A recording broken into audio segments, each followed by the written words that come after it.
ప్రభు నామమున చేరవచ్చిన మీ అందరికీ, మెరిలో ఉన్న స్థానిక సంఘ పెద్దలు, దైవ సేవకులు, బాధ్యత గల ప్రియులందరికీ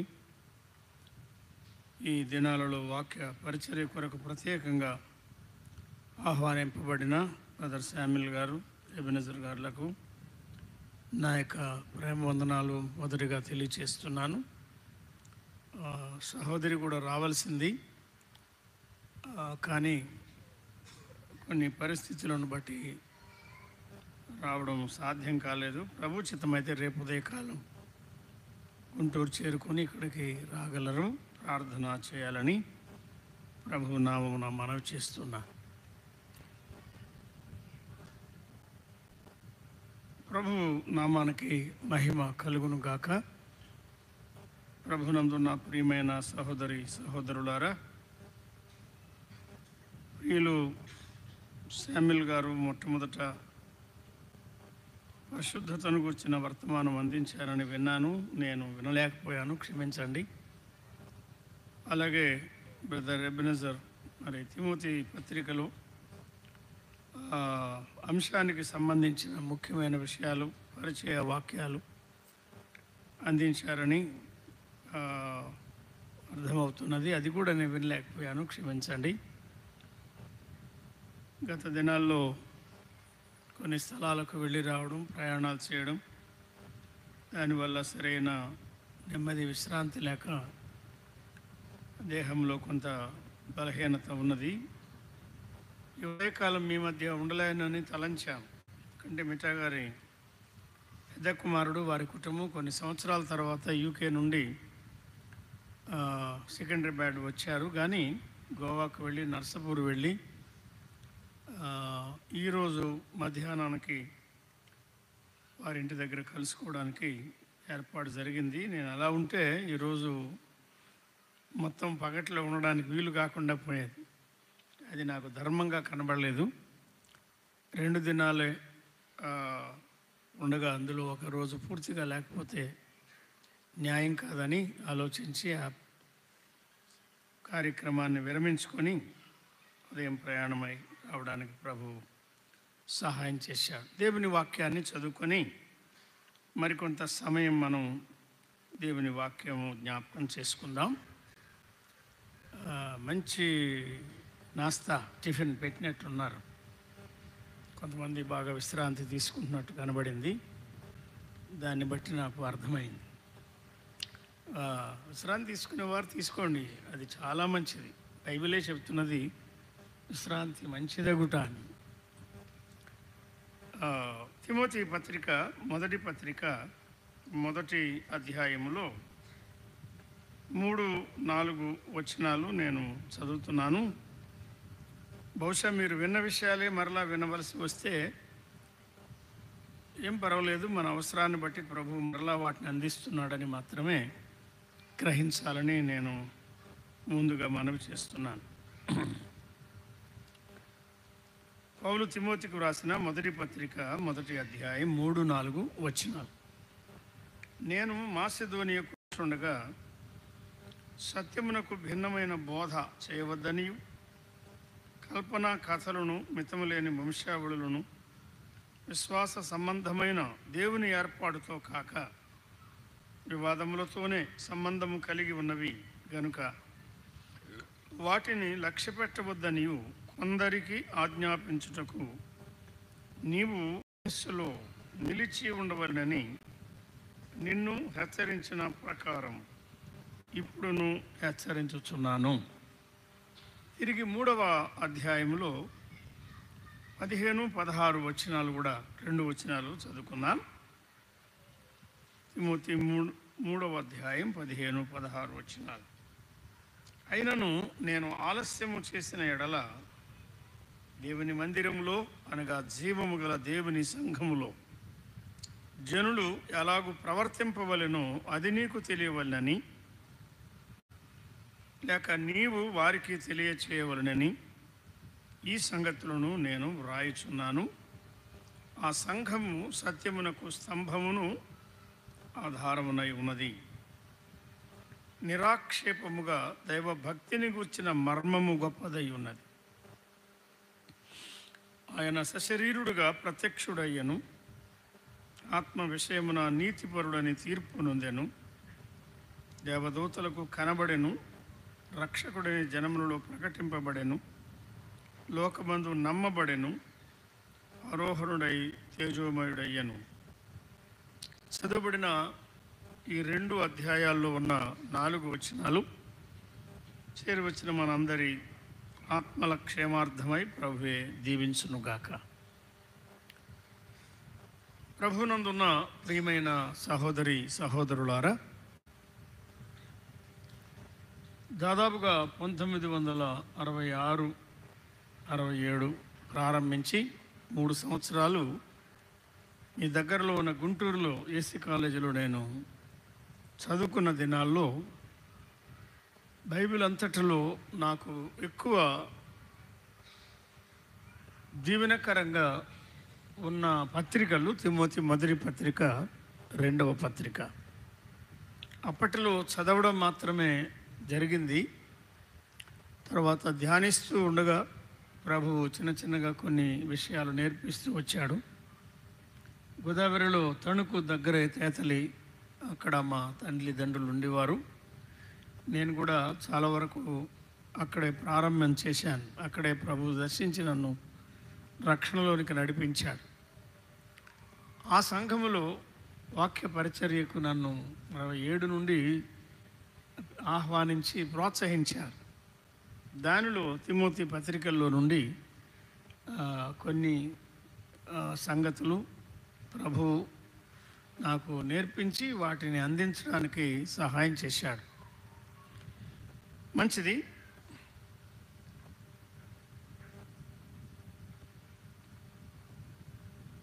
పౌలు తిమోతికి వ్రాసిన ఈ పత్రికలో,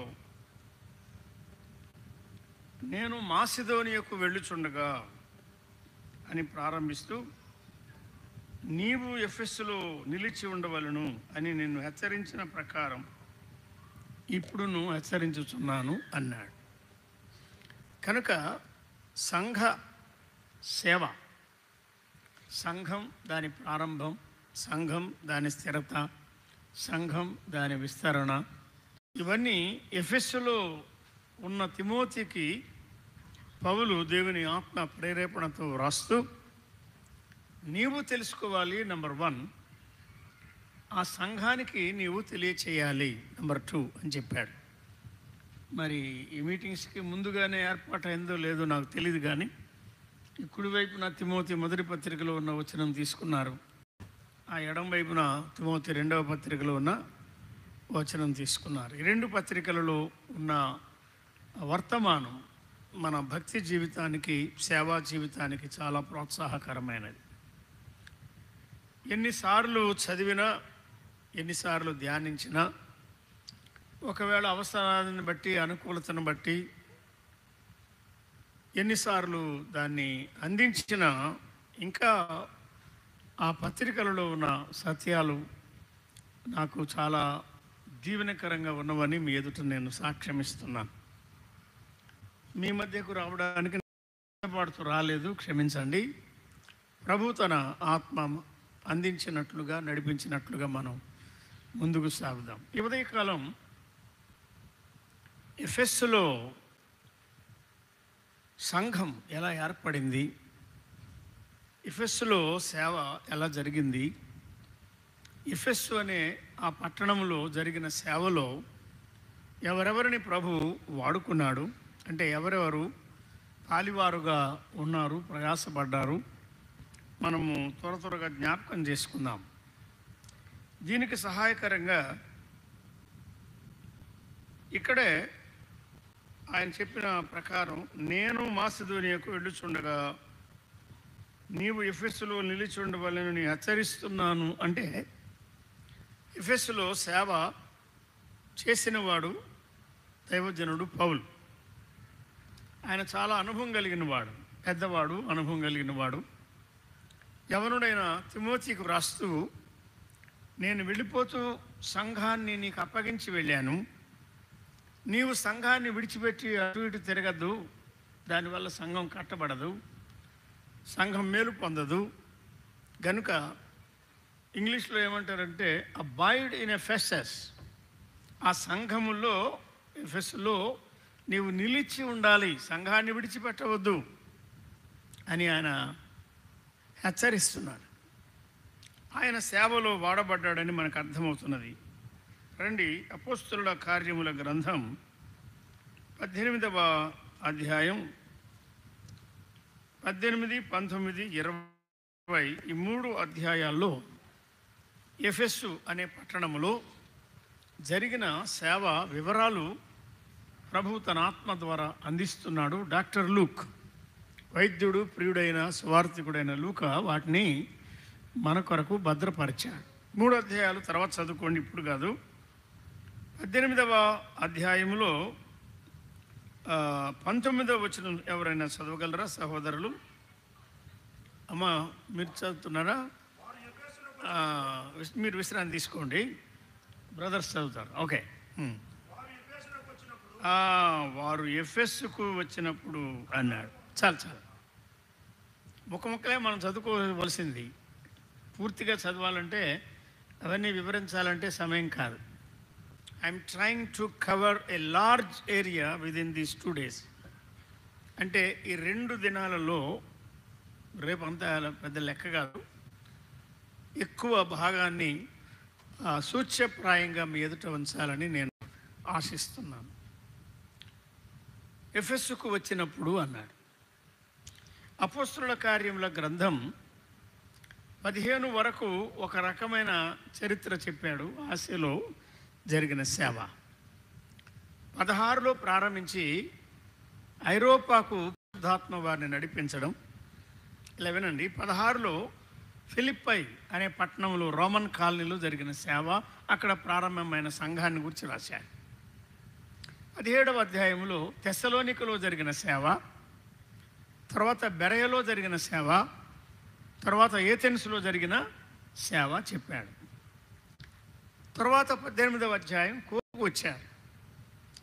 అకయ ప్రాంతంలో, మాసిదోనియాలో ఉన్నది ఫిలిప్పై, అకయలో ఉన్నది కొరింథు. కొరింథులో జరిగిన సేవ రాస్తున్నాడు. కొరింథులో 3 సేవ చేశారు. ముఖ్యంగా ప్రారంభంలో అకులా, ప్రిస్కిల్లా అనే దంపతులు, భక్తి కలిగిన కుటుంబం వారు, డేరాలు కుట్టుకుంటూ చేతి పని చేసుకుంటూ ఎవరి మీద భారంగా ఉండకుండా ప్రభువు సేవ చేసిన వారు. వారితో పాటు పౌలు కూడా అదే వృత్తి గలవాడు కనుక వృత్తి చేస్తూ సేవ చేశారు, సువార్త ప్రకటించారు. కష్టతరమైన పరిస్థితులలో పట్టణంలో కొరింథులో వారు సేవ చేయగా, ఈ పట్టణంలో నాకు బహుమంది జనం ఉన్నారు, నీవేం భయపడద్దు పౌలు అని ప్రభువు ఆయన ధైర్యపరిచాడు. ఆయన కార్యం ఆయన జరిగించాడు.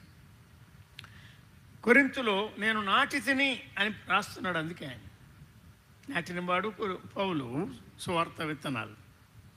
మరి నాటిన తర్వాత నీరు పోసిన వాడు మరొక ఆయన ఉన్నాడు. ఆయన ఎవరు? అపోలో. కనుక ఎఫెస్కు ఎవరు వచ్చారు? మేము వారి యొద్ద సెలవు తీసుకొని బయలుదేరాం. ప్రిస్కిల్లా అనువారు, అకులా, ప్రిస్కిల్లా అనువారు అతనితో కూడా వెళ్ళిరి, వారు ఎఫెసుకు వచ్చారు అని రాస్తున్నాడు. 18, 19. 18వ అధ్యాయం 19వ వచనం. ఎఫెసుకు వచ్చారు, అక్కడ అడుగు పెట్టారు. కొరింథులో సేవ చేశారు, సంఘం ఏర్పడింది, సంఘము స్థిరపడింది. అక్కడి నుండి 3 ఎఫెసుకు వచ్చారు. కాబట్టి ఎఫెసు సంఘ ప్రారంభంలో సేవలో పాత్రధారులుగా ఒక పౌలు వాడబడ్డాడు. ఇంకెవరు వాడబడ్డారు? అకులా, ప్రిస్కిల్లా, ఆ దంపతులు వాడబడ్డారు 3. వీరు కాక కొరింథీ 3 ప్రకారం నేను నాటి తిని అపోలో నీళ్లు పోసెను అన్నాడు.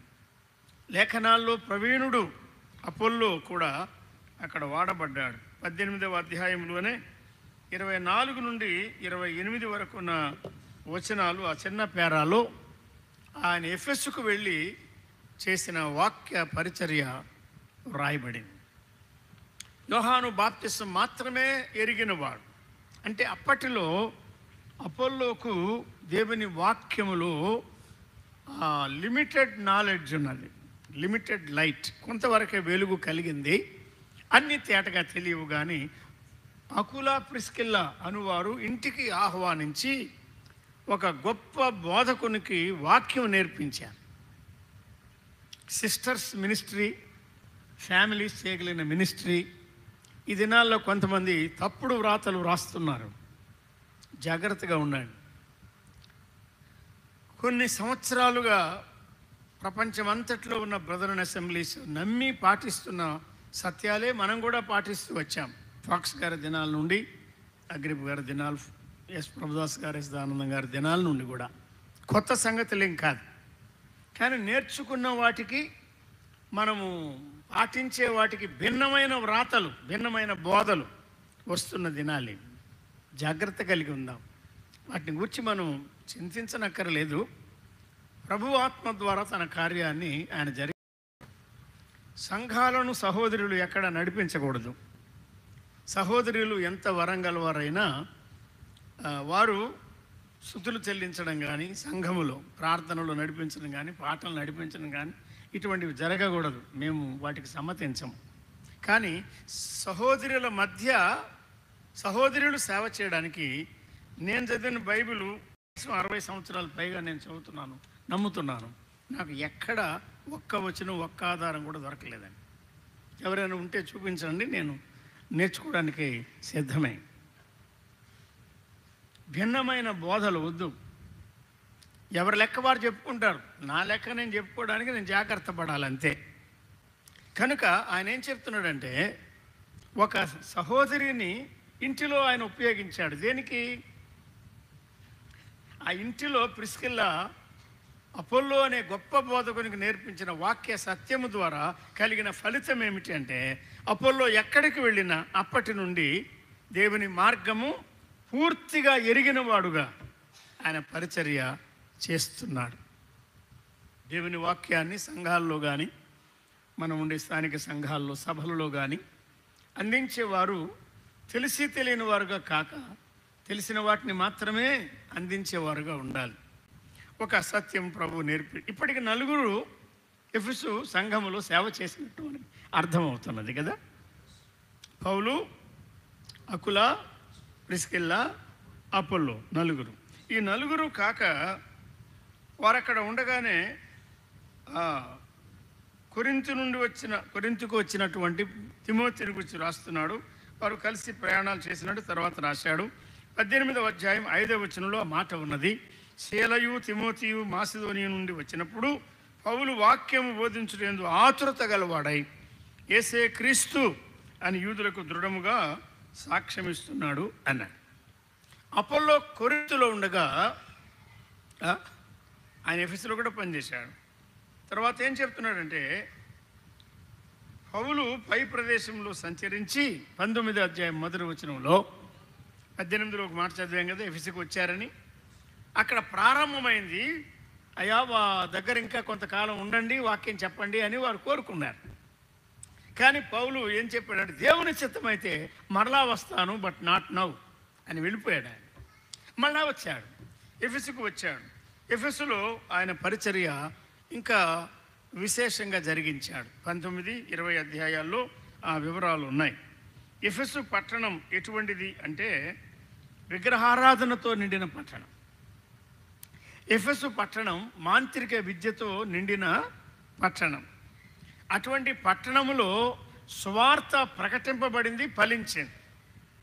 అక్కడ సువార్త ప్రభావము ఎదుట మంత్రాలు నిలవలేదు, విగ్రహారాధన సంబంధమైన శక్తులు నిలవలేదు.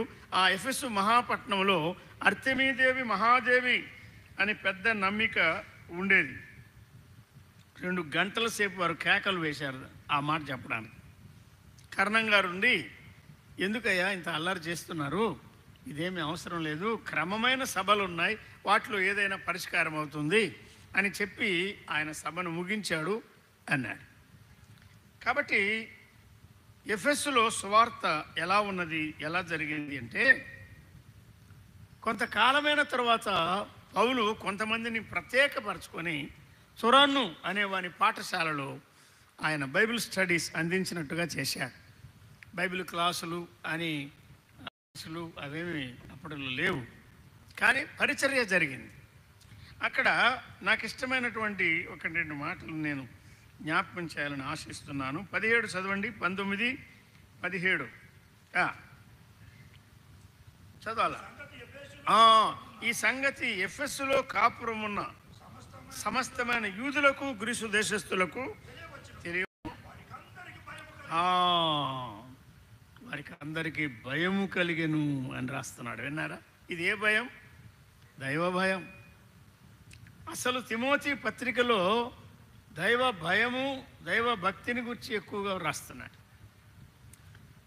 దైవజనులు ప్రభుదాస్ గారు కూడా ఎక్కువ న్యూ టెస్టిమెంట్లోంచి, కొత్త నిబంధనలోంచి ఉపదేశాలు అందించేవారు. ఆనందం గారు పాత నిబంధనలు ఎక్కువగా అందించేవారు. ఆయన ఓల్డ్ టెస్టిమెంట్ ప్రొఫెసర్, ఈయన న్యూ టెస్టిమెంట్ ప్రొఫెసర్ అని ఆయన వారిని ఎరిగిన వారు చెప్పుకునేవారు.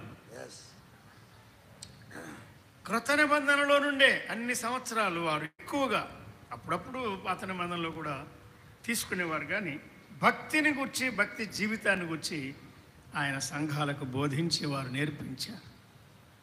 భక్తిహీనత ఖండించేవారు, దైవభక్తి ప్రోత్సహించేవారు. మీరు చదివి చూడండి, నేను దాన్ని డీల్ చేయడం లేదు. తిమోతి పత్రిక 6 అధ్యాయాల్లో భక్తి 1వ అధ్యాయం, భక్తి 2వ అధ్యాయం, భక్తి ప్రార్థనకు, భక్తి జీవితం, అందులో లక్షణం ప్రార్థన చెప్పారు. తర్వాత నాయకులుగా ఉండేవారు భక్తి గలవారుగా ఉండాలి, దైవభక్తి మర్మం వారు పాటించేవారుగా ఉండాలన్నారు. 4వ అధ్యాయంలో దైవభక్తిలో నీవు సాధకం చేసుకోవాలని చెప్పాడు. 5వ అధ్యాయంలో మన భక్తి మొదట మన ఇంటిలో కనబడాలి, ఇంటి వారి ఎదుట కనబడాలని చెప్పాడు. 6వ అధ్యాయంలో దైవ భక్తి సంబంధమైన సాధకం, అది సంతుష్టి సహితమైన దైవభక్తి, అది అన్ని రకాలుగా ప్రయోజనకరం అని చెప్పాడు. ఇంకా చాలా మాటలు ఆ పత్రిక 6వ అధ్యాయంలో భక్తి అనే 2 అక్షరాలు రాస్తున్నాడు. ఉద్దేశం ఏమిటంటే, పౌలు భక్తి గలవాడుగా జీవించి భక్తిని నేర్పించాడు. తిమోతి కూడా భక్తి గలవాడుగా జీవించి భక్తిని నేర్పించాలి. సంఘములో ముఖ్యమైనది ఏదంటే బోధ కాదు, భక్తి. గాడ్లీ అంటే గాడ్ లైక్నెస్ అని, దేవుని పోలి జీవించడం, అది మనం నేర్చుకోవాలి. మేరకపూడిలో కానీ, కడపలో కానీ, శనగంజాంలో కానీ, ఎమ్మెగనూరులో కానీ, ఎక్కడ కానీ భక్తి జీవితం. ఈ ఎఫెసులో సంఘములో సేవ చేసిన వారందరిలో భక్తి లక్షణాలు ఉన్నాయి, భక్తి జీవితం ఉన్నది, అది మనం పట్టుకున్నాం. తర్వాత మరొక మాట అక్కడ చదవండి, 17వ వచనం చివరిలో అంటాడు, ప్రభువైన యేసు నామము ఘనపరచబడెను అన్నాడు. మనం చేసే వాక్య పరిచర్య ద్వారా, మన ప్రార్థన ప్రయత్నాలు వీటన్నిటి ద్వారా ఏం జరగాలి? ప్రభు నామము ఘనపరచబడాలి. అబ్బా, ఆయన ఎంత బాగా చెప్పారయ్యా అంటే ప్రభుకు మహిమ కాదు, అది మేలు పొందితే మంచిది, కానీ ప్రభు నామం, ఆయన పేరు పైకి లేవాలి, అది ఘనపరచబడాలి. ఇంకొక మాట ఏమంటాడంటే 20వ వచనం కూడా చదవండి, అపోస్తుల కార్యములు 19:20. ఎంత ప్రభావముతో అక్కడ వాక్య ప్రభావం కనబడుతున్నాయి. సువార్త ప్రభావం, వాక్య ప్రభావం, ప్రార్థన ప్రభావం, ఐక్యత ప్రభావం, ఆత్మ ప్రభావం కనబడాలి మన సేవలో. విన్నారా? జ్ఞాన ప్రదర్శన కాదు, చమత్కారం కాదు, తీయని మాటలు కాదు. ఈ దినాల్లో కొంతమంది వ్యర్థంగా వాటికి అప్పగించుకుంటున్నారు, అవి ముఖ్యమని భావిస్తున్నారు. నో, నేను అసలు నమ్మను వాటి. మన ప్రార్థన ప్రభావం పరిచర్యలో ఉండాలి, వాక్య ప్రభావం, ఆయన నామ ప్రభావం, ఆత్మ ప్రభావం కనబడాలి. మనం చేసే పరిచర్య దేవుని దాసుల ద్వారా మనం విన్నాం కదా, ముక్కలు ముక్కలు అయిపోవడం కాదు, ఐక్యత ప్రభావము సేవ ఫలించడానికి ఒక సూత్రం. విగ్రహారాధనతో నిండిన పట్టణం అది. మనకి తిరుపతి ఎట్లున్నదో దాన్ని మించింది ఎఫెసు. ఎఫెసీయులు అర్తెమీదేవి మహాదేవి అని వారు నమ్మేవారు. ఆ పట్టణము ఆ దేవికి లోబడింది, ఆకాశం నుండి పడిన మూర్తికి పడి ఉన్నది అని వారు నమ్మేవారు. అటువంటి పరిస్థితులలో సువార్త ప్రకటింపబడితే సువార్త ఫలించింది, ఎఫెసులో సంఘము ఏర్పడింది. అలాగే కొరింథు చెడిపోయిన వారు అంటారు. కొరింథీయుడు అంటే చెడిపోయిన వాడు, అసలు దేవుని రాజ్యానికి స్వభావ సిద్ధంగా అర్హులు కానివారు. వారు కడుగబడ్డారు యేసు ప్రభు నామములో, ఆయన రక్తములో, ఆత్మ ద్వారా కడుగబడి సంఘముగా ఏర్పడ్డారు, పరిశుద్ధులుగా చేయబడ్డారు, పరిశుద్ధులుగా ఉండడానికి పిలువబడ్డారు. కొరింథులో సంఘమా, ఎఫెసులో సంఘమా? ఎంత ఆశ్చర్యం చూడండి. కడపలో సంఘమా? బాంబులు, ఫ్యాక్షనిస్టులు. కడప అంటే మీకు తెలియదే ఉంది, కానీ ప్రభువుకి ఇష్టమైంది అక్కడ ఒక సంఘాన్ని ఆయన కోరుకున్నాడు. అలాగే అనేక స్థలాల్లో వ్యతిరేకతలు ఉన్నాయి, ఇబ్బందులు ఉన్నాయి ప్రారంభ దినాల్లో. కానీ ఎఫెస్సులో ఎలా సంఘం ఏర్పడింది అది మనం జ్ఞాపకం చేసుకుంటున్నాం. ప్రభువు వారిని ఉపయోగించాడు. ఇక్కడ నుండి వచ్చిన తిమోతి ఎఫెస్సులో పనిచేస్తున్నాడు. ఒకవేళ అంతకు ముందు కాకపోయినా 3 సంవత్సరాలు ఎఫెస్సులో సేవ చేసి వెళ్ళిపోతూ పౌలు తిమోతిని అక్కడ నిలిపి వెళ్ళాడు. సంఘం అది దొంగల చేతికి చిక్కకూడదు, అది వ్యాపార టిల్లు కాకూడదు, అది బజారుగా మారిపోకూడదు. అది సంఘం, సంత కాదు, సంఘం. సంఘంగా ఉండాలంటే అక్కడ నిలిచి పనిచేసే సేవకుడు ఉండాలి.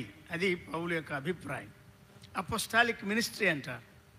అపోస్తలులుగా ఉన్నవారు ఆ దినాల్లో అపోస్తలుని యొక్క అధికారంతో ఎక్కడ ఎవరు ఉండడం మంచిదో ఎంచి అపోస్తలుని అధికారంతో వారు సూచించేవారు. నథింగ్ రాంగ్, తప్పేం కాదని. తిమోతిని గురించి మనం చదివితే ఒక జాన్ మార్క్ కానీ ఒక తిమోతి కానీ ప్రత్యేకంగా సేవకు పిలువబడి వెళ్ళి సేవ చేసిన వారు కాదు. మీరు చదివి చూడండి. పౌలు బర్నబాలు వెళ్తూ మార్కు వారితో కూడా ఉన్న సహాయకరమని పిలిచారు. ఆ పరిచారకుడు స్థిరపడి ప్రభు కొరకు గొప్ప సేవ చేశాడు. అలాగే తిమోతి కూడా 16వ అధ్యాయం ప్రకారం అపోస్తలుల కార్యములు తిమోతిని వెంటబెట్టుకుని వెళ్ళుట మంచిదని వారు ఎంచి తీసుకుని వెళ్ళారు. ఆయన ఎన్నో సంగతులు నేర్చుకొని స్థిరపడ్డాడు, వాక్యములో ఎదిగినవాడు. పౌలుతో సమానంగా దాదాపుగా నా జత పనివాడు అని పౌలు చెప్పగలుగుతున్నాడు. అంటే తిమోతి ఎంత ఎదిగినవాడు చూడండి. ఎఫెసు సంఘం విషయంలో, ఆ ఏర్పడిన సంఘములో తిమోతి పరిచర్య ఉన్నది. అదే కాదు, మరి కొంతమందిని కూడా ప్రభు వాడుకున్నాడు. చూడండి 20వ అధ్యాయం అపోస్తలుల గ్రంథం 20వ అధ్యాయములో 4వ వచనం చదవండి. ఏమన్నాడు? మరియు ఉర్రు కుమారుడును బెరయా పట్టణస్థుడునైన సోపత్రును తెస్సలోనికీయులలో అరిస్తార్కును సెకుందును దెర్బే పట్టణస్థుడైన గాయు తిమోతియు ఆసియా దేశస్థులైన తుకికు త్రోఫిము అతనితో కూడా వచ్చిరి అన్నాడు. గనుక ఈ మాసిదోనియా వాడు అన్నాడే, ఆయన ఆ గాయు ఇక్కడ ఎఫెసులో కూడా ఉన్నట్టుగా 19:29లో ఒక చిన్న ఆధారం ఉన్నది. వారు పౌలుతో ప్రయాణమై వచ్చిన మాసిదోనియా వారైన గాయు అని రాస్తున్నాడు. కాబట్టి గాయు కూడా ఎఫెసులో ఒక సాధనంగా వాడబడ్డాడు. వినరా? ఒక్కొక్కరిని ప్రభు ఒక్కొక్క మోతాదులో ఒక అంతస్తులో ఉపయోగిస్తాడు. ప్రభువుకు మహిమ రావాలి, సంఘానికి క్షేమం కలగాలి. ఇలా చాలామంది ఆ సేవలో, ఎఫెసు సంఘ సేవలో వాడబడ్డారు.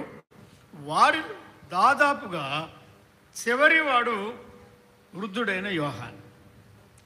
ఆ ప్రారంభ దినాల్లో ఆయన యవనస్తుడు, నడివేశకుడు కావచ్చు, కానీ ప్రకటన గ్రంథం ప్రకారం 2వ అధ్యాయం 1 వచనాల్లో చెప్పాడు. ఎఫెసులో ఉన్న సంఘానికి ఆ దూతకు రాస్తున్నాడు.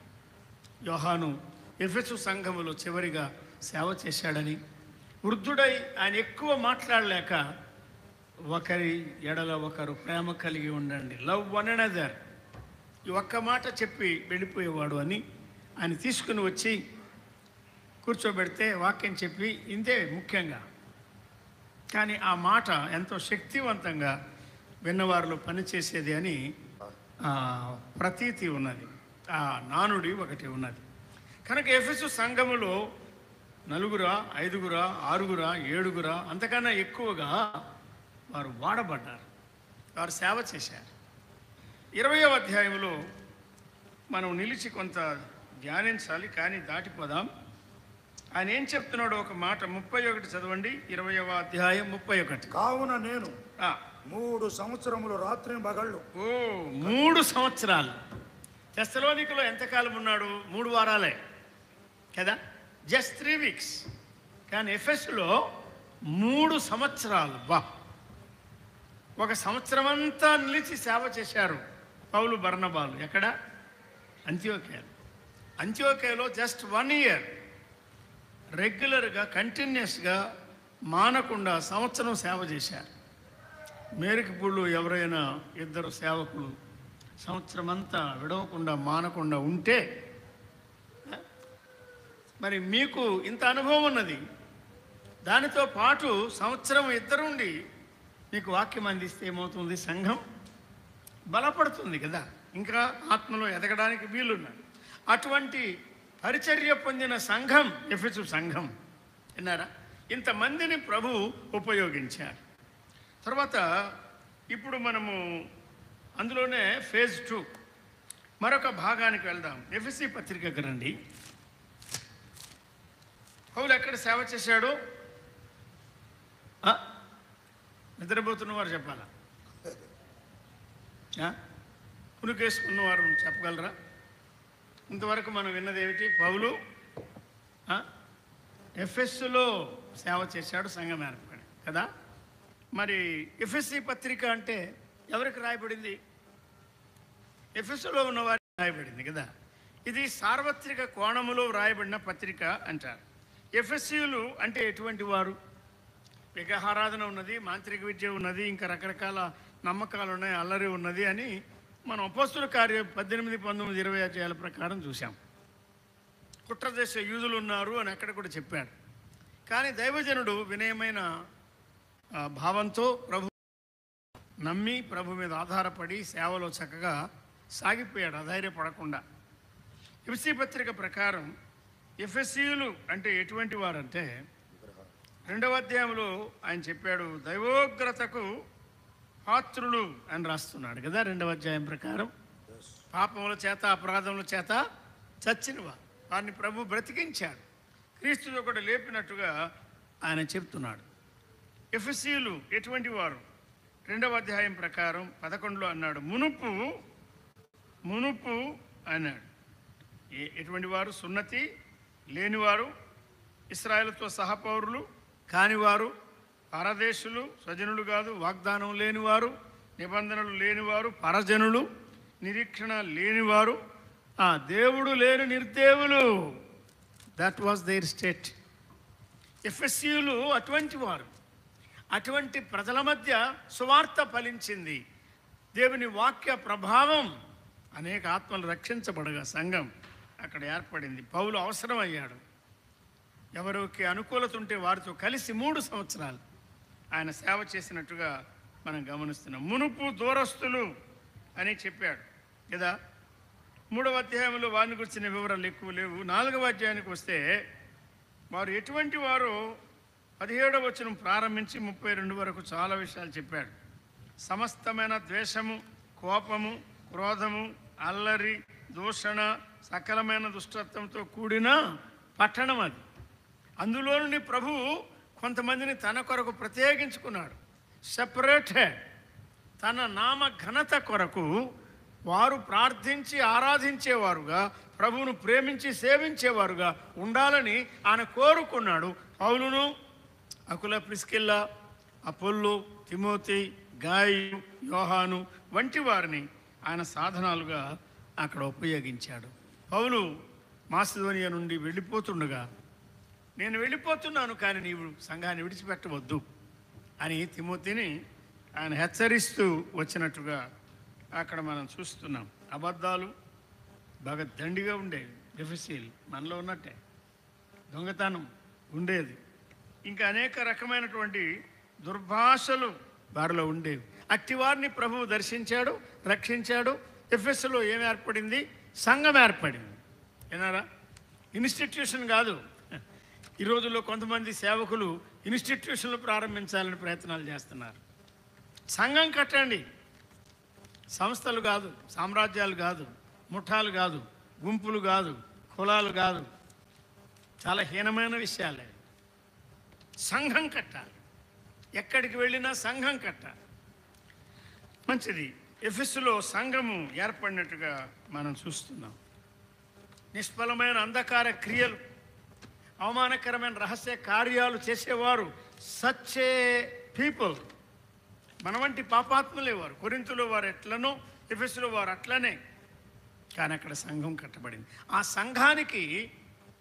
సంఘానికి ఒక క్రమము, ఒక ధర్మము, ఒక మర్యాద ఉండాలి అని పౌలు భారం కలిగి దేవుని ఆత్మచేత ప్రేరేపించబడి ఈ పత్రిక వ్రాస్తుంది. ఈ పాఠం ముగించే లోగా ఫేజ్ 3 మూడవది తిమోతి మొదటి పత్రికలో మనం చదువుకున్న 2వ భాగం చూడండి. అంటే 3వ అధ్యాయం కదా. 14 నుండి ప్రారంభించి 3 వచనాలు రాశాడు. 15, 16 చదువుకుందాం. 16లో కొంచెం నిలిచి ఆలోచించి ముగించుకున్నాం.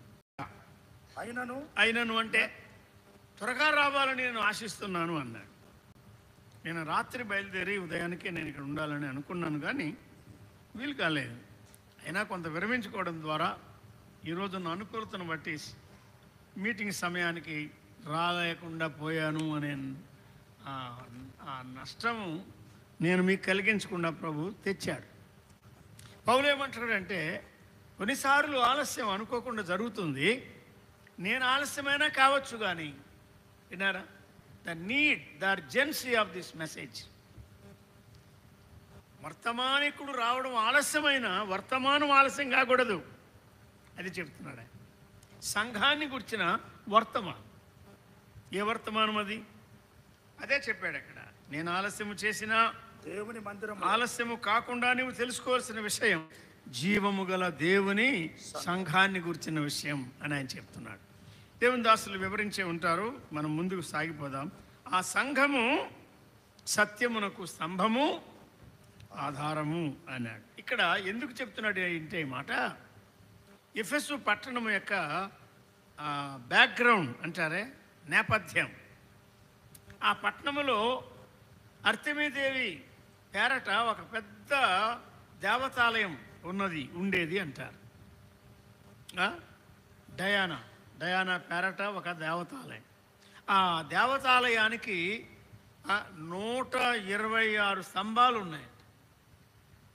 All those 126 pillars they speak of the greatness of Diana. అర్తెమీ దేవి యొక్క గొప్పతనం ప్రతి స్తంభం సాక్ష్యం ఇస్తుండగా, సంఘమా ఈ ఒక్క స్తంభమే ప్రభు అయిన యేసుక్రీస్తు యొక్క గొప్పతనాన్ని చూపించడానికి నేను నిన్ను కోరుకున్నాను. సంఘమా, నీవు దాని కొరకు నిలవాలి, స్తంభముగా నిలవాలి అని చెప్తున్నాడు. Pillar and ground of truth, ఆధారంగా ఉండాలి. తండ్రిని గురించిన సత్యాలు, థియాలజీ అంటారు, దేవుని గురించి, క్రిస్టాలజీ, క్రీస్తుని గురించి, న్యూమటాలజీ, పరిశుద్ధాత్మని గురించి, ఇలా ఎన్నో శాస్త్రాలు ఉన్నాయి. అంతా కలిసి బైబిలే. వీటన్నిటికీ నీవు ఆధారంగా ఉండాలి. దైవ సత్యాలు నీవు బాగా ప్రిజర్వ్ చేయాలి, భద్రపరచాలి, ఆధారముగా ఉండాలి. ఆ దస్తావేజుల కంటే ముఖ్యమైనది సంఘ సత్యాలు, సంఘ క్రమాలు. తర్వాత ఎత్తి చూపించాలి. అక్కడికి వెళ్ళినప్పుడు వై జంక్షన్ ఉందంటే, ఇటు వెళ్తే ఎక్కడికి వెళ్తాం, అటు వెళ్తే ఎక్కడికి వెళ్తాం, ఈ మధ్యలో వెళ్తే ఎక్కడికి వెళ్తాం, 3 రకాలుగా ఉంటాయి. దారి తప్పించకుండా సంఘము లోకములో ఉన్న పాపాత్ములకు పరలోకానికి దారి చూపించాలి. నమ్మిన వారికి సరిగా ప్రవర్తించే దారి చూపించాలి. అర్థమైంది కదా? గనుక ఆ విషయాలు అక్కడ చెప్పాడు. లోకంలో చాలా దూరంలో నుండి, అంటే విమానాలు ప్రయాణమై ఎగిరి ఎగిరి ఎగిరి వస్తూ ఉండగా, ఇక్కడ ఒక ఎయిర్పోర్ట్ ఉన్నది అని ఆ పైన ఒక స్తంభము దూరంలో ఉండగానే చూపిస్తూ ఉంటుంది కదా. రాడార్ సహాయంతో పైలట్ దాన్ని గమనిస్తాడు, అక్కడ దించుతాడు. కడపలో దిగాలంటే దాన్ని బట్టి వెళ్తాడు. అలాగే సముద్రాల్లో ప్రయాణం చేసేటువంటి ఓడలు కూడా ఆ లైట్ హౌస్ ఒకటి ఉంటుంది. చాలా దూరంలో నుండి ఆ కాంతి ప్రకాశిస్తుండగా ఇక్కడ ఒక హార్బర్ ఉన్నది, ఓడరేవు ఉన్నది, మీరు ఇక్కడికి వచ్చి మీ సామాను దించుకోవచ్చును, విశ్రాంతి పొందవచ్చు, మళ్ళీ కొత్త సామాను ఎక్కించుకొని సముద్రాల్లో వెళ్ళ సూచించే ఒక సూచన ఉంటుంది. Light house. సంఘము మెరికిపూడిలో ఉన్న సంఘం, చెనగంజాంలో సంఘం, ఎక్కడున్న సంఘం అటువంటి ఒక సూచించే స్తంభముగా ఉండాలి. ఒక లైట్ హౌస్గా, ఒక రాడార్గా, ఆధారంగా, సత్యమునకు స్తంభముగా ఎత్తి చూపించేదిగా ఉండాలి అని చెప్తున్నాడు. తర్వాత 16వ వచనానికి రండి. దానిలో 7 విషయాలు ముఖ్యంగా ఉన్నాయి. వాటిని ఊరికే జ్ఞాపకం చేసి నేను ముగిస్తాను. చదవండి. తిమోతి మొదటి పత్రిక 3వ అధ్యాయం 16. యోహాను 3:16 కంటతగా తెలుసు కదా. యోహాను 3:16 ఏంటిది? మరి తిమోతి 3:16 కూడా కంటతగా రావాలి. తిమోతి 3:16 ఏం చెప్పాడు అక్కడ? నిరాక్షేపముగా దైవభక్తిని కూర్చున్న మర్మం. మనం ముందే విన్నాం కదా, భక్తి భక్తి భక్తి అని రాస్తున్నాడు. దైవ భక్తి. వాళ్ళందరూ భక్తి గల వాళ్ళే. భక్తిహీనుల ద్వారా సంఘాలు కట్టబడవు, సంఘాలు హీనమైపోతాయని భ్రష్టు పట్టడానికి అవకాశం ఉన్నది. దైవభక్తిని కూర్చున్న మర్మం అంటే ఆ స్తంభము ఎవరు? ప్రభు అయిన యేసుక్రీస్తే. ఆయనలో ఉన్న సత్యాలు చెప్తున్నాడు. ఏమని? మొదటిది ట్రూత్ నెంబర్ 1, దైవభక్తిని కూర్చున్న మర్మము గొప్పదై ఉన్నది, ఆయన సశరీరుడుగా ప్రత్యక్షమాయను. ఈ మాట చాలా గొప్పది. The truth of incarnation. దీన్ని ఏమంటారంటే అవతార సత్యం అంటారు కదా. అవతార సత్యం అంటే అదృశ్యుడుగా ఉన్నవాడు, సమీపింపురాని దుర్వగాహమైన తేజస్సులో ఉన్నవాడు, ఆయనే మన కొరకు శరీరుడుగా, ఆ వాక్యము కృపాసత్య సంపూర్ణుడుగా మన మధ్య నివసించాడు. శరీరధారిగా, అవతార పురుషుడుగా, సరిపోయిన రక్షకుడుగా, సరిపోయిన మధ్యవర్తిగా ఆయన ప్రత్యక్షమయ్యాడు అని చెప్తాడు. ఇది మొదటి సత్యం. దేవుడే మానవుడుగా భూలోకానికి వచ్చాడు. పరిశుద్ధమైన చిగురుగా, కన్యక గర్భవతి అయ్యే కుమారుని కనగా ఆయన మనకు లోకానికి వచ్చాడు. సశరీరుడుగా ఆయన ప్రత్యక్షమయ్యాడు. దైవత్వం యొక్క సర్వ పరిపూర్ణత శరీరముగా క్రీస్తునందు నివసించుచున్నది అని అదే పౌలు ద్వారా కొలసే పత్రికలో ఆయన వ్రాయించాడు. రెండవది, ప్రత్యక్షమైన ఆయన సేవ చేశాడు, దేవుని చిత్తం జరిగించాడు, ఆయన చేతికిచ్చిన పని ఆయన చేశాడు, పూర్తిగా చేశాడు, లోటు లేకుండా చేశాడు, ముగించాడు, సిలువేయబడ్డాడు, సమాచేయబడ్డాడు. తర్వాత ఏమయ్యాడు? ఆత్మ విషయమున నీతిపరుడని తీర్పు నొందెను. అంటే అది పునరుత్థాన సత్యం, ద ట్రూత్ ఆఫ్ రిజరక్షన్. విన్నారా? ఆయన పునరుత్థానం. కొంతమంది సువార్తలో ప్రభు వచ్చాడని చెప్తారు, ఆయన గొప్ప సూచక్రియలు చేశాడు, అద్భుతాలు చేశాడని చెప్తారు, ఆయన సిలువేయబడ్డాడు అని కూడా చెప్తారు, సమాచేయబడ్డాడు అని చెప్తారు, లేపకుండా విడిచిపెట్టి సువార్త ముగిస్తాడు. అది సరికాదు. ఆయన లేపబడ్డాడు, అక్కడే తేడా ఉన్నది. The uniqueness of our saviour, మన రక్షకుని అసమానత అక్కడే ఉన్నది. అందరూ ఓడిపోయింది అక్కడే. యథా గురువు తదా శిష్య అన్నారు. గురువు గారు సమాధి అయితే లేవకపోతే శిష్యుడు ఎందుకు లేస్తాడు? అంతే, సమాధే పాతి పెట్టబడ్డాయి. ఇంతే సంగతులు అంటే ఇంక సంగతులు. మన ప్రియ రక్షకుడు ఆయన ఎవరు? ఆత్మ అవశ్యమైన నీతిపరుడని తీర్పు నొందినవాడు. నువ్వు నా కుమారుడవు, రా నా కుడి పార్శ్వమున కూర్చుండుము అని ప్రభు ఆయన తన కుడి పార్శ్వమున కూర్చుండబెట్టుకున్నాడు. మూడవది ఏమంటాడు? దేవదూతలు కనబడిన ఆయన పైనుండి వచ్చినప్పుడు దేవదూతలు కనబడ్డాడు. సీన్ ఆఫ్ ఏంజల్స్ అని రాస్తున్నాడు. మళ్ళీ వెళ్ళినప్పుడు కూడా దేవదూతల పరిచర్య ఉన్నది. దేవదూతలకు ఆయన కనబడ్డాడు. దేవదూతలకు కనబడిన ఆయన అంటే లేపబడిన ఆయన, లేపబడిన తరువాత క్రీస్తు ఏమయ్యాడు? అపోస్తుల కార్యములు మొదలుకొని మనం చూస్తే మత్తయి చివరిలో లేపబడ్డాడు, మార్కు చివరిలో లేపబడ్డాడు, లూకా చివరిలో లేపబడ్డాడు, యోహాన్ చివరి లేపబడ్డాడు. మత్తయి 28, మార్కు 16, లూకా 24, యోహాన్ 20 అన్నీ తెలిసినవే. లేపబడిన వాడు ఆయన హెచ్చింపబడ్డాడు. క్రీస్తుగాను ప్రభువుగాను హెచ్చింపబడ్డాడు. The truth of his exaltation. ఆయన అత్యధికముగా హెచ్చింపబడ్డాడు. ఆయనను హెచ్చించుట తండ్రికి ఇష్టమైంది. విన్నారా? ఏదో కూర్చోవయ్యా అన్నట్టు కాదు ఆయన చెప్పింది. అన్నిటికంటే పైన ఆయన కూర్చుండబెట్టాడు. ఆ పై నామము, పై స్థానము, పై అంతస్తు, ఆ స్థాయి ఆయనకు అనుగ్రహించాడు.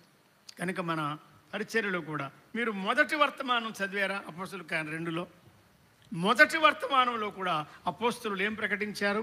ఆయన అత్యధికముగా హెచ్చింపబడినవాడు, ఆరోహణమై మహిమపరచబడినవాడు, క్రీస్తుగా ప్రభువుగా నియమించబడినవాడు, ఆయన అత్యధికంగా హెచ్చించాడు. కనుక మన కూడికల్లో ప్రభువుని హెచ్చించాలి. మన ప్రార్థనల్లో, మన పాటల్లో, మన వాక్య పరిచర్యల్లో ప్రభువును మనం హెచ్చించాలి. ఇక ఆరాధనలో ఆయన్ని హెచ్చించాలి మనం. The truth of exaltation. ఆయన అవతార సత్యం చెప్పాడు. సిలువేబడి సమాధి చేయబడి తిరిగి లేపబడిన పునరుత్థాన సత్యం చెప్పాడు. మూడవది ఆయన మహిమ పరచబడిన సత్యం చెప్పాడు. ఆ తర్వాత నాలుగవది చూడండి, రక్షకుడని జనముల్లో ప్రకటింపబడని. ఆయన వెళ్ళినప్పటి నుండి ద ట్రూత్ ఆఫ్ ప్రొక్లమేషన్, ఆయన రక్షకుడు అని జనములలో ప్రకటింపబడను అన్నాడు. వెళ్ళండి వెళ్ళండి వెళ్ళండి వెళ్ళండి, ప్రకటించండి, చాటండి, చెప్పండి అన్నాడు ఆయన. ఫాక్స్ గారు ఎక్కడో కెనడా నుండి బయలుదేరి వచ్చి తెలుగు నేర్చుకొని దక్షిణ భారతదేశ భాషలు నేర్చుకొని కొన్ని భాషలలో ఆయన వాక్య పరిచయం చేసేవాడని నేను విన్నాను, ఎక్కువగా తెలుగులో. ఎందుకు ఆయన వచ్చింది? ఆయన భార్యతో కూడా ఎందుకు వచ్చాడు ఆయన? అన్ని సంవత్సరాలు బెంగళూరులో, కుప్పంలో నిలిచి, అనంతపురంలో నిలిచి ఎందుకు ఆయన సేవ చేశారు? ఆయనకి అక్కడ ఎవరు లేరా? పిల్లలు అక్కడే ఉన్నారు. విన్నారా? వారి కుమారు జార్జ్ ఫాక్స్ గారిని కూడా మేము చూసాం. కాలిఫోర్నియాలో నివాసం చేస్తూ ఉన్నారు. ఆయన భార్య కూడా. ఆ తర్వాత ఆమె ప్రభు దగ్గరికి వెళ్ళిపోయారు. ప్రకటించాలి. Go and spell. మీరు వెళ్ళండి, చాటండి, చెప్పండి. ఈ సరి అయిన సువార్త, సత్య సువార్త మీరు చెప్పండి. విగ్రహారాధికులు మారిపోతారు, మాంత్రికులు మారిపోతారు, అబద్ధికులు మారిపోతారు, నరహంతకులు మారిపోతారు, ఫ్యాక్షనిస్టులు మారిపోతారు. సువార్త ద్వారా, సంఘము ద్వారా సువార్త జరగాలి. అతడు రక్షకుడని జనములలో ప్రకటింపబడెను అన్నాడు. ప్రకటింపబడిన తర్వాత ఏం జరిగింది? లోకమందు నమ్మబడి. ఇది చాలా గొప్ప విషయం కదా. The truth of salvation. నమ్మాడు. ఇది పాపులను రక్షించుటకు క్రీస్తు యేసు లోకమునకు వచ్చెను.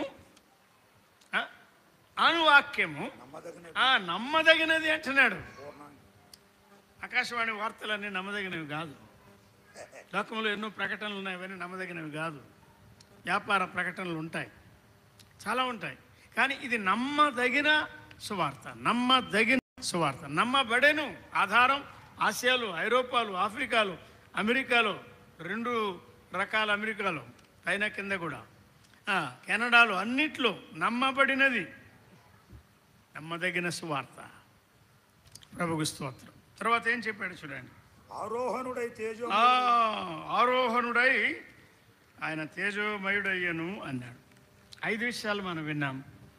6వదేమంటే ఆయన ఆరోహణమయ్యాడు అన్నారా? అక్కడి నుండి వచ్చాడు. వచ్చినప్పుడు ఎలా వచ్చాడు వివరాలు లేవు. ఊరికే కన్యకను కోరుకున్నాడు. కన్యక ద్వారా లోకంలో ఆయన కాలం పరిపూర్ణమైనప్పుడు వచ్చాడు.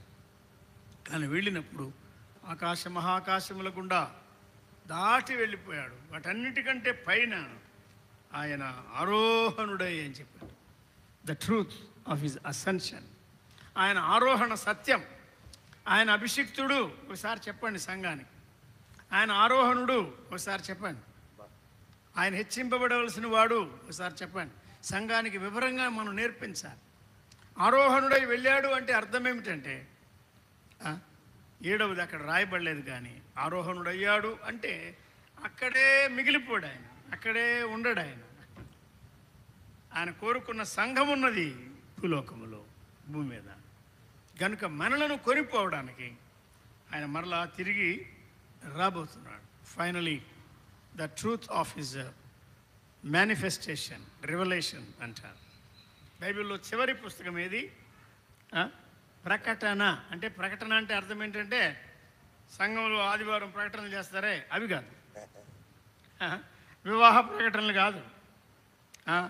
పెద్దలు ప్రకటనలు చేయడానికి నిలబడితే చాలా టైం తీసుకుంటూ ఉంటారు, ఆ ప్రకటనలు కాదు. ఇది రక్షకుని ప్రత్యక్షతను గురించిన ప్రకటన. సంఘమా, ఇదిగో ఆయన మేఘారుడై వస్తున్నాడు. ఆరోహణుడై వెళ్ళిన వాడే మేఘారుడై ఆయన వస్తున్నాడు. ఆయన రాక కొరకు నీవు సిద్ధంగా ఉండు. ఆయన పెండ్లి కుమారుడు, నీవు పెండ్లి కుమార్తెవు, సిద్ధపడు. మచ్చ లేకుండా చూసుకో, ముడతలు లేకుండా చూసుకో, శుద్ధి చేసుకో, కడుగుకో, నీవు దిద్దుకో. నీవు ఎలా ఉండాలో ఆ రీతిగా ఆయనను ఎదుర్కోవడానికి తగిన రీతిగా సిద్ధపడు అని ఆయన వర్తమానం ప్రకటిస్తున్నాడు. కనుక ఎఫెసులో సంఘము ఏర్పడడానికి ఆయన చేతిలో సాధనాలుగా ఎవరెవరు వాడబడ్డారో మనం క్లుప్తంగా జ్ఞాపకం చేసుకున్నాం. ఎఫెసులో సంఘం ఏర్పడిందంటే ఆ ఎఫెసీలు ఎటువంటి వారో వారికి మనకు ఉన్నటువంటి పోలిక మనం జ్ఞాపకం చేసుకున్నాం. వారు అబద్ధికులే, మనం అబద్ధికులమే. వారు దూరస్తులే, మనం దూరస్తులమే. వారు దైవోగ్రతకు పాత్రులు, మనం కూడా అంతే. ఇట్లా కొన్ని సంగతులు ఎఫెసీ పత్రికలోని చెప్పాడు. చివరిగా 3వ అధ్యాయం 15-16 వచనాలు ఈ పత్రిక అంతటికి ఆయువు పట్టుగా ఉండగా, ఆధారంగా ఉండగా, దానిలో సంఘాన్ని గురించిన సత్యం తిమోతి తెలుసుకొని, తిమోతికి తెలుసు అనే వివరంగా రాశారు. సంఘం అంతటికి ఎవరెవరు ఎలా ప్రవర్తించాలో వారికి తెలియచేయవలనని ఉద్దేశంతో ఆయన వ్రాస్తున్నాడు. మరి టుగెదర్ మేమిద్దరం కలిసి చేసే పరిచర్య ద్వారా ఈ పత్రికలో మరికొన్ని విషయాలు, సంఘం గురించి, దాని యొక్క పిలుపు, దాని ఔన్నత్యం, మరి దానిలో మనం ఎలా ప్రవర్తించాలి నేర్చుకోవడానికి ప్రభు మనకు సహాయం చేయనుగాక.